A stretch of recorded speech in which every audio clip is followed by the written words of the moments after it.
यह किसका बच्चा है? आम के पेड़ के नीचे बैठे पंच सलगो से पूछ रहे हैं। सलगो दो बेटों की माँ है। पति मर चुका है, अब वह फिर से पेट से है। गांव में पंचायत बैठी है।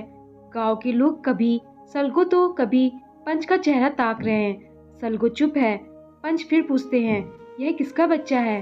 पंच गांव वालों से पूछते हैं, यह जिसका बच्चा है वह खुद खड़ा हो जाए और बताए। बहुत देर चुप्पी के बाद सोमा बूढ़ा धीरे से उठा, बोला, पंचो, बच्चा मेरा है। सोमा बूढ़े के पहले से ही 4 जवान बेटे हैं। पत्नी मर चुकी है। बच्चे कुछ न कुछ काम करते हैं। सबकी शादी हो चुकी है। पंच ने निर्णय लिया और फैसला सुनाया। सलगो के पहले से ही 2 बच्चे हैं, इसलिए उसके पेट में जो बच्चा है वह सोमा बूढ़ा को दे दिया जाएगा। पर औरत उसके पास नहीं रहेगी। वह अपने घर में अपने बच्चों के साथ रहेगी। सोमा बच्चा पाकर खुश था। उसे सलगो की चिंता हुई। उसने पंच से कहा, अगर हम सलगो और उसके दोनों बेटों को भी अपने घर ले आए तो इससे आने वाले बच्चे को अपनी माँ भी मिल जाएगी। पंच ने कहा, यह तभी संभव होगा जब सोमा के जवान बेटों को सलगो और उनके दोनों बेटों के अपने घर में आने से ऐतराज ना हो। सोमा के जवान बेटों ने कहा, उन्हें सलगो, आने वाले बच्चे और सलगो के 2 बेटों के आने से कोई परेशानी नहीं है। पंच ने पूछा, क्या वे उनके भरण पोषण का जिम्मा भी लेने को तैयार है? इस पर सोमा के जवान बेटों ने हामी भरी। इसी के साथ पंचायत उठ गई। पंच के निर्णय के मुताबिक गर्भवती सलगो अपने दोनों बेटों को लेकर सोमा के घर आ गई। सलगो ने एक लड़की को जन्म दिया। लड़की के जन्मने से सोमा खुश था। उन्होंने उसका नाम रखा चंदो। सलगो के जवान बेटे चंदो के आने से खुश नहीं थे, क्योंकि वह सौतेली बेटी थी। गांव में दूसरी चर्चा थी। स्त्रियां कह रही थी, बच्चा तो सोमा बूढ़ा का है नहीं, लेकिन सोमा ने भरी पंचायत में बच्चे को स्वीकार लिया। सुना है जिधर गाय बकरी चराने जाती थी सलगो, उधर ही किसी रिश्तेदार ने यह किया है। सोमा के लड़के कहते, बाबा बूढ़ा है, बच्चा उसका तो हो नहीं सकता। पता नहीं किसका बच्चा ढोकर आ गई। इसलिए चंदो जब जन्मी, सोमा को छोड़कर किसी को कोई खुशी नहीं हुई। एक दिन खेतों की पगडंडियों पर चंदो भागी जा रही थी। उसके पीछे कुछ लड़के थे। अभी हाल ही में वह दिल्ली से गांव लौटी थी। 15 साल की उम्र में ही वह दिल्ली काम करने चली गई थी। गांव की एक महिला उसे दिल्ली में काम लगवा देने के नाम पर लेकर गई थी, लेकिन वहां उसे देह के धंधे में लगा दिया गया। पैसा तो एक मोटी महिला लूट लेती थी। कहती थी, घर जाते समय लेते जाना अपना सारा पैसा। एक दिन वहां से चंदू भाग निकली। लौटकर जब गांव आई तो दिल्ली में ही अपने अनचाहे बच्चे को गिराकर लौटी, ताकि गांव वालों के तानों से बच सके। लेकिन उड़ती खबर पहुंची जाती है गांव। उसके भाइयों ने कभी उसे अपनी बहन नहीं माना। वे मानते थे कि वह नाजायज संतान है। इसलिए उन्होंने सोचा, जब दिल्ली में लोग उससे पैसे कमा सकते हैं तो वे भी क्यों ना पैसे बनाएं। वे किसी आदमी से उसका सौदा तय कर चुके थे। उसे उस दिन बेचने ले जाने वाले थे। आधे रास्ते से चंदो उनको चकमा देकर भाग निकली थी। भागते भागते चंदो हाँफने लगी थी। दूर एक गांव दिख रहा था। उस गांव में फग्गू रहता था। उसे याद आया, फग्गू की माँ ने दिल्ली के दलालों से उसका बकाया पैसा निकलवाने में मदद की थी। जाते वक्त उन्होंने कहा था, कोई भी दिक्कत हो तो सीधे हमारे घर घुस जाना, बाद में जो होगा देखा जाएगा। इतना याद करते ही वह उस गांव की ओर दौड़ने लगी। दौड़ते दौड़ते घुस गई फग्गू के घर।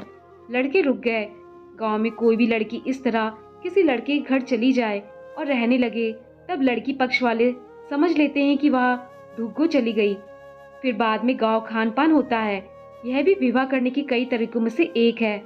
ढुग्गो घुसने को गांव के लोग सम्मानजनक नहीं मानते, लेकिन ढुग्गो घुस चुकने के बाद मिलने वाले भोज भात में मुर्गा खूब खींचते हैं। खाना चाहे सम्मानजनक काम के लिए मिले या अपमानजनक काम के लिए, खाना खाते वक्त इन बातों का कोई मतलब नहीं रह जाता। भोज दिया जाए तो सारी बातें ठीक हो जाती हैं, और भोज नहीं मिले तो 100 वर्षों तक भी ताने मारते रहेंगे लोग। पुरानी बातें होती ही रहेंगी। उस दिन चंदो जब भागते हुए फग्गू के घर डूब गई थी, तब फग्गू ने अपनी माँ से कहा था, आयो, गाँव वाले उसे बच्चलन कहते हैं। मैंने सुना है। मैं लाख बुरा हूँ, इससे शादी करके उसका भला तो करूँगा। तुम इसी से मेरी शादी करवा दो। फग्गू के परिवार से लोग लड़की के गाँव गए। उनसे कहा, अब वह नहीं लौटेगी, इसलिए गांव में खान पान और विवाह की आगे की प्रक्रिया शुरू कर देनी चाहिए। गांव वालों को खिलाने पिलाने के बाद चंदो फग्गू के साथ रहने लगी। लेकिन कुछ ही दिनों के बाद वही फग्गू कहने लगा कि वह वैश्या है, दिल्ली में किस किस से मुंह लगकर आई है। ससुर उसे वैश्या कहते। फग्गू की माँ भी उसके पक्ष में कभी नहीं खड़ी हुई। फग्गू अब बात बात पर उसे मारता पीटता। चंदू भी उसे पलटकर पीटती। पलटकर इस तरह पति पर हाथ उठाने के कारण वह और भी बदनाम हो गई। सास कहती, मोर बेटी के मारेला। यह कहते हुए सारे गांव में उसकी बुराई करने लगती। यह सब देखकर चंदू सोचती, यही वे लोग हैं जो घर में जगह देते समय कहते थे कि मेरा भला कर रहे हैं, मेरी मदद कर रहे हैं। ऐसा कह कहकर थकते नहीं थे। आज वैश्या, धंधे वाली, खेगड़ी कहती किसी की जुबान नहीं थकती। 3 बच्चों के बाद चंदू फिर पेट से थी और फग्गू रात पीकर आता और संबंध बनाने के लिए जबरदस्ती करता। चंदू ने कई बार संबंध बनाने की अनिच्छा जाहिर की। जब भी वह संबंध बनाने से मना करती, फग्गू घर से बाहर निकल आता और कहता, देखा इसे, ये मेरे साथ सोने के लिए मना कर रही है। फिर तेज आवाज में ससुर गोंदराते रहते, अपने आदमी के साथ नहीं सोएगी, किसके साथ सोएगी। फिर गांव में फग्गू शराब के नशे में ढिंडोरा पीटता कि चंदो उसके साथ नहीं सोती।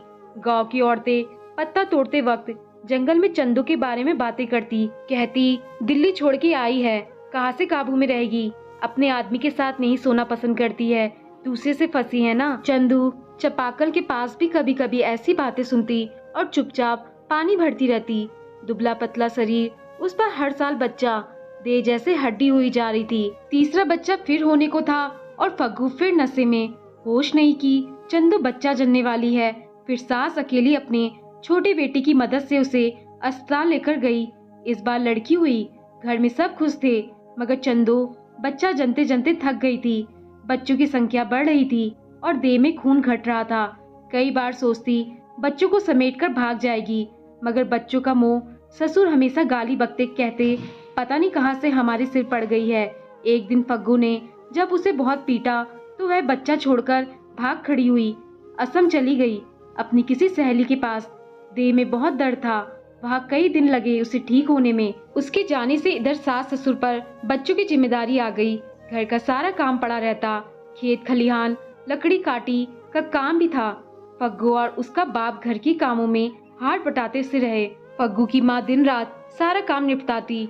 सबको लगने लगा कि चंदू के चले जाने से घर का काम ज्यादा हो गया है, लेकिन काम करने वाले कम हो गए हैं। उसके रहने से सबको समय से खाना तो मिलता था, बच्चे भी पल जाते थे, खेत खलिहान जंगल काठी सब कुछ होता था। अब खेत में काम करने वाला कोई नहीं। आखिरकार उसका पता लगाया गया और चंदू को असम से वापस लाया गया। चंदू को बच्चों की बहुत याद आती थी, इसलिए वह भी आने को तैयार हो गई। पर लौटते वक्त चंदू ट्रेन में सारी रात सोचती रही।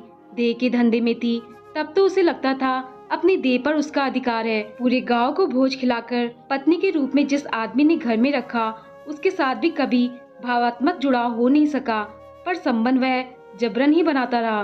कभी उसे लगा ही नहीं कि उसकी देह पर उसका कोई अधिकार भी है, उसकी हाँ और ना का कोई मतलब भी है। ऊपर से दूसरों की खेत बाड़ी में बनिहार के रूप में जो भी कमाती, सब वही छीन ले जाता। संपत्ति के नाम पर उसका कुछ भी नहीं। जब धंधा करती थी तब वैसा सुनना बुरा भी नहीं लगता था। अब जब वह किसी की पत्नी है, तब पति, सास, ससुर सबका रोजाना वैश्या खेड़ली कहना तीर की तरह चुभता है। कई बार सोचती एक दिन सब कुछ छोड़कर हमेशा के लिए कहीं निकल जाए और फिर कभी पलट कर ना आए। पर एक सवाल हमेशा उसके मन में उठता, इस दुनिया में औरत को घर से बाहर निकलने पर कुछ दिनों का आश्रय मिल सकता है, कोई आश्रम, कोई पेड़ की छाया, स्टेशन में सर छिपाने की जगह, कोई नया मर्द भी, मगर असल में उसे घर कहीं नहीं मिलता। जीवन भर एक छत के लिए भागती ही रहती है, इस हाथ से उस हाथ बिकती या खरीदी ही जाती रहती है। दोस्तों, आपको कहानी पसंद आई हो तो लाइक, शेयर और कमेंट जरूर करें और चैनल पर नए आए हैं तो चैनल को सब्सक्राइब करना ना भूलें। धन्यवाद।